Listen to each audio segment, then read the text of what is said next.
What is up, guys? My name is Boon, and in today's video I'm going to teach you how to take cheat days every single day and actually make your physique look better. So I'm gonna get this out of the way. If some random kid yelling at me on the internet was like, taking cheat days every day will make your physique look better, I'd say he's full of shit. So I'm gonna show you the day one physique.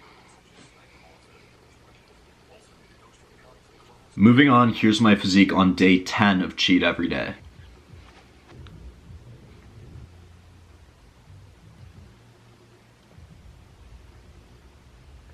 Alright, so in the spirit of making this as quick, straightforward, but informational as possible, I'm going to break it down into 3 sections. Number 1, why taking cheat meals and cheat days can actually help your physique. Number 2, certain tools that you need to use alongside it to make sure that it helps you rather than hurts you. And number 3, I'm actually going to break out the math involved with it. It's pretty simple, and I'm going to help you replicate this for yourself. But first and foremost, why did I do this? So about 2 weeks ago, I had my first ever, somewhat real gym photo shoot with my good friend David Ritter. He did an incredible job. He woke up hungover as shit. I dragged his ass to the gym, and it could not have turned out better. Having said that, I didn't really do a typical photo shoot type diet leading into it. Normally people go super low carb and deplete themselves for days at a time, and then they have like a really strategic carb up, so they pump up but they stay looking lean. And I didn't really do that. What I did leading up to it was I literally just ate like moderate to low carb. So what I noticed after the photo shoot was, even though I looked super lean and defined, I was lacking a lot of muscle fullness. Like if you look at this picture, for example, yeah, I look lean, the abs look pretty decent, but if you look at my arms and shoulders, I just don't really look full. And part of that honestly is just like the natty curse. If you're using like drugs, you can have super full looking like shoulders and arms. But me, like for example, right now, like this is what it's like being natty and dieting. Like you can't be full all the time if you don't have a pump, if you don't carb load, if you don't play every card correctly. So having said that, I was just thinking about it and I was like, why am I looking so flat? I feel like I should be larger than this. And I just had this genius idea of like, I've been eating at 2100, 2200 calories, which are my cutting calories, for like 3.5 months now. I was like, maybe I should up the calories and see if that actually helps my body. So over time, as you diet and lean down, if you're not refeeding yourself essentially, aka taking cheat days, refeeds, etc., what can actually happen is you can see a decrease in like thyroid hormones, as well as things like, leptin and ghrelin being impacted, which involves your hunger, your appetite, if you feel satiated after a meal. Because I'm talking about hormones, thyroid, etc., I'm just going to say this is not health advice. I am not a licensed medical professional.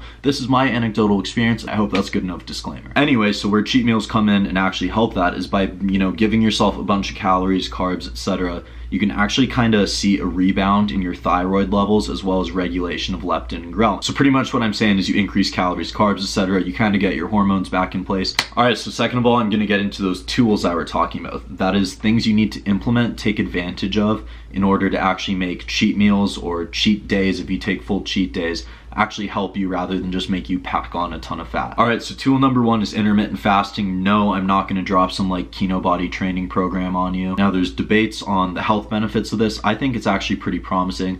People make kind of outrageous claims such as like, oh, it increases your growth hormone, but it's such a small impact, I wouldn't even look at it like that. The reason why I use intermittent fasting while dieting and now while doing cheat every day, it's simple. You have less hours of the day to eat. If I took a cheat day all day and I had a massive breakfast like pancakes, toast, butter, Cliff Bars, peanut butter, bacon, eggs, whatever I wanted. If I went full IHOP in the morning and added that to what I'm doing the rest of the day, I'd be eating 5,000 calories instead of 3,500, So an example of this would be on day 1 where I originally started doing this. I ordered an entire pizza and an entire order of wings all for myself. But that was my first meal of the day, and it was at like 4:30 or 5 p.m. So I literally fasted like all day, ate over 2,000 calories in one sitting, waited hours before I went to bed. I had like a Greek yogurt and a protein bar, and that was 300 calories, and that brought me to 2,500 calories a day.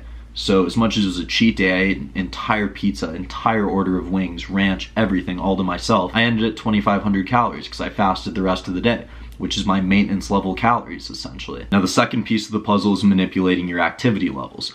So whether this is cardio, NEAT, non-exercise activity thermogenesis, or, even replacing your rest day in the gym with an active day, which I'm going to get into and talk about. So essentially what I did, I added cardio that I normally wouldn't do, about 200 calories on most of the days. I'm actually just gonna jump forward to the board now. So over here I have this column for activity, and these are days 1 through 10. So 200 calories of activity. This would essentially be either walking or jogging or short elliptical I did before after lifting that I normally wouldn't do and don't factor into my TDEE, my total daily energy expenditure of 2,500 calories, which is my maintenance level. Now, if you look at these things I start like 600, and down here there's 700 calories for activity for the day. So those are days that I would normally take rest days. But instead of taking rest days, I actually made my rest days into lifting days in the gym. This is a practice that's been used a lot by John Meadows. And if you don't know who John Meadows is, or you're wondering his credibility, based off what somebody looks like, I mean, it's kind of a bad metric, but just look at the dude. This dude is a fucking animal. Aside from that, just one of the most educated, soft-spoken, knowledgeable people in all of bodybuilding. When you look at some of his programs have optional days, and that means if your recovery is on point, you're feeling okay, you can actually take days where you do things such as lifts that wouldn't be taxing on your joints. So instead of, if you're going in and doing chest and shoulders, for example, you're not going to be doing things like overhead press or bench press, which are not only going to be taxing your central nervous system, but also hard on your joints. Instead, you'd be doing like, some band work, or you're going to be doing some super light dumbbell work, or maybe some cable work. You're still kind of getting that active rest and you're able to work the muscle with higher frequency. You're just not really upping your risk of injury. This isn't sustainable year round. I'd say training 7 days a week, skipping your rest day, I mean, for the average person, it's just not doable. But in a stage like this where I was going super hard for like 2 weeks, could my body take extra work for 2 weeks when I was taking a lot more calories and really looking after my training, keeping it super structured? Yes. So the third and last tool, this is pretty much the secret weapon, like holy shit. All right, so this is RPG by Redcon 1. This is a nutrient partitioner. This specifically is probably the most underrated supplement, or most underutilized, I'd say, because people who actually know about it, it's not underrated. They know how powerful it is, but I'll say like the most underutilized. That is pretty much how my recovery has been on point. My muscles are looking fuller after these high carb meals with RPG every day. I could not say enough good things about this. I will leave a link in the description for you to check this out. Highly recommend. All right, sorry about that, camera just died. I don't know if I put it in the same place, right lighting, doesn't matter. Either way, let's get into the last part of it. Okay, first and foremost, I'm literally just gonna show you guys what I ate over the 10 days in a short food montage.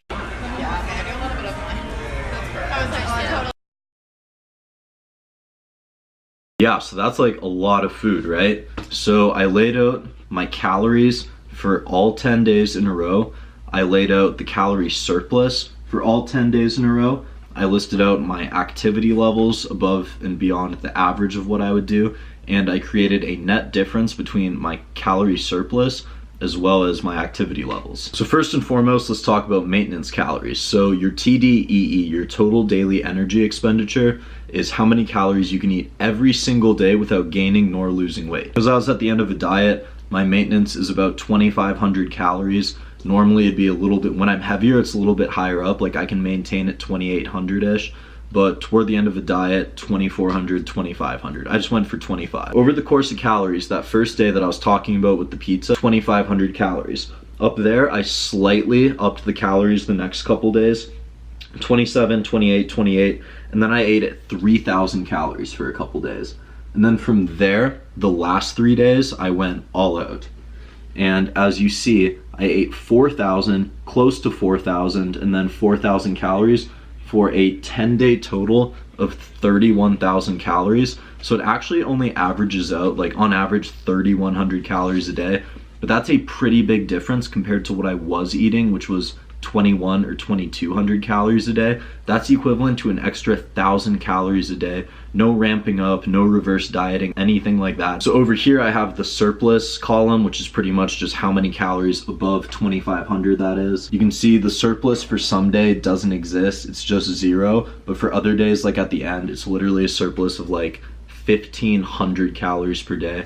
And for reference, most people only bulk on like 300 calorie surpluses, maybe 500. Well, I was eating 1,500 above maintenance, so it's a pretty big surplus. Okay, over here I have the activity column. So the 200 usually comes from generally after workouts. It's how I like getting sun too. I like to think I'm getting mildly tanner. What I do is I go outside and I switch back and forth between walking, running. Sometimes I end with sprints, but I go out for anywhere from 20 minutes up to an hour. So for some days it's only 200. I already addressed the start where I have a ton extra calories. and that's because I replaced rest days with lifting and cardio. So here I'm going to get into the net difference. So when you look at the surplus above what you normally would burn, and then you add up activity to make up for the surplus that you have on top, you'll see that I actually had a net change of 0 even though I was eating more calories. A couple of these days are like plus 100, plus 300, but some days I had a small surplus, but I kept activity super high and I ended up below and they canceled each other out.